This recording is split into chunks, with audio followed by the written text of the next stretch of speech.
Hello, what's up everybody? Today we're going to be talking about if statements. If statements. So the topic for this, there's a lot, but I'm not sure if we're going to get through all of it because I only have like 20 less minutes. Let's just start on if statements YouTube video. Yeah, I'm just gonna start. I'm gonna try and go real quickly through some of the stuff, but yeah, I'm gonna stop talking and yeah. Woohoo! Another animation. This time we've got a ball moving across the screen.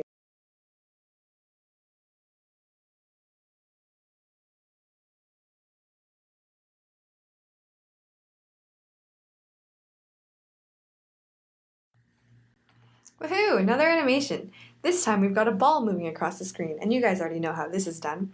We've got a variable x that tells us the position of the ball, a variable speed that tells us how far the ball moves every time, and a familiar draw loop where we're redrawing the background every time, setting a fill color, drawing the ellipse at position x, and every single time we're going to change x to be the old value of x plus this variable speed.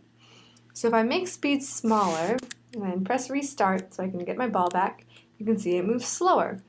Or I could make it negative and it would move backwards, or I could make it 0 and the ball would stop moving. But as long as speed is not 0, eventually the ball is going to go off the screen. And I can always press this restart button to bring it back, but after a while that gets old. Pressing restart and restart. So how about this? When the ball reaches the right edge of the screen, instead of just going off the screen like it's doing now, I want it to turn around. And I know how to turn the ball around. I can just say speed gets -5. If I make the speed negative, then the ball would go backwards. But here's the problem. I only want to change the speed if the ball has reached the right edge. So I think I already said it. I only want to change the speed if the ball has reached the right edge. I think this calls for an if statement. Up until now, we've only been giving the computer commands to run no matter what. If statements are a way to say, hey dude, I want you to run this code, but only under these specific circumstances. So only change the speed if the ball has reached the right edge. And here's how it looks in code. All you do is type if, and then a pair of parentheses, and then a pair of brackets. And then inside the parentheses, we're going to put the condition, and inside the brackets, we're going to put the code to run. So the way it works is, if this condition is true, then run this code. Otherwise, don't bother. So in our case, the condition is the ball reaching the right edge. How do we know if the ball has reached the right edge? Well, we've got this variable x that tells us where the ball is, and I know that the edge of the canvas is x position 400. So let's see. When x is greater than 400, then we know that the ball has gone past the right edge a little bit. So let's see how that works. And then the code to run, we already said before, we're just going to change speed. Speed gets -5.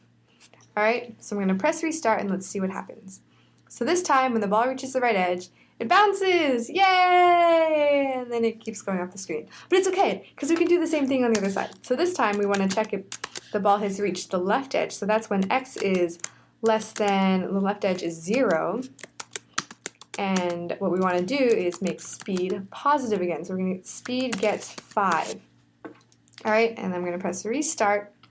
And this time, boing, boing, boing. Yay! It works. And I know we're checking to see if the ball has gone past the edges, but it feels like it's going a little too far past the edges. And if you remember, these two parameters control where the center of the ellipse is drawn.